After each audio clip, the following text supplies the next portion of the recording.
Cycle Talks here today at the launch of the new Rocket 3 Roadster. We're out at the drag strip out here at Heathcote in Victoria. We've just been dragging these bikes down the drag strip, trying to see what they'll do. And everybody's getting in the sort of the 12 and a half second mark. Has been good times on these bikes, which is pretty fast for a big, heavy motorcycle. Now, this bike replaces the Rocket 3. This is the Rocket 3 Roadster. Replaces the Rocket 3 in the range. This one's also got an accessory screen on it, but it's basically standard. And Cliff Stovall here from Triumph is going to tell us all about the changes and the updates and the new model now. This, $22,990, a lot of bike for the money, mate. A lot of bike for the money. Yeah, the Rocket Roadster was a brainchild of last year. We did a really big survey, and with the customers and all that, and we basically gave them what they want. We took the standard Rocket and moved the forward controls back 120 millimeters and down 20 millimeters, bringing it into more of a street fighter seating position, more so than a cruiser. So it sort of falls in the range between the middle of a cruiser and street, big, huge street fighting bike. They've given it a fair bit more torque and power this year via the new exhaust and camshaft and tunings. It's gone from 140 horsepower to about 150 horsepower.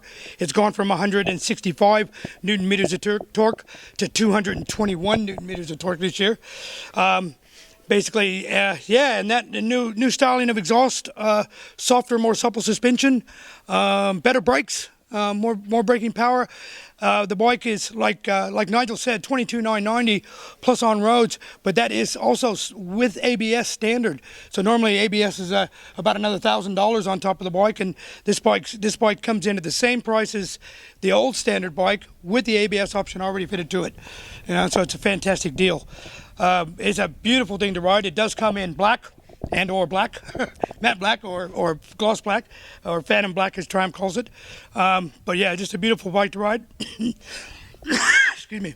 Yeah, we've had a beautiful time out here today. Been a hot day out at Heathcote Raceway, and everybody's had a blast down the racetrack and putting them down there about 12 seconds or whatever. So I think it's been a good time.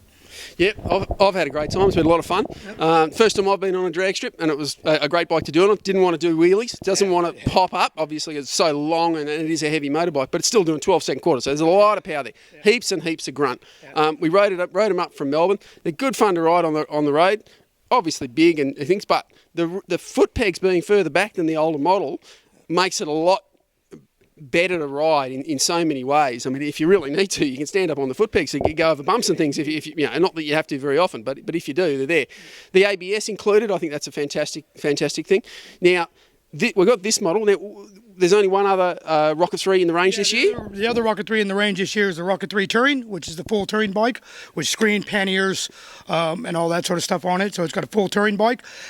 Basically, same motor, same gearbox, same everything. Just a touring bike instead of a street fighter look. Fantastic. So check it out. We'll have the full test in Cycle Talk up soon, and obviously there'll be lots more video with this. And we've got some videos of some of the runs coming up. And check them out. They're in your Triumph dealer now. Yeah, thank you very much. Yeah, check them out. I think you'll be really happy. Have a ride of one. Go in your Triumph dealership and get a test ride. Beautiful. Thank you.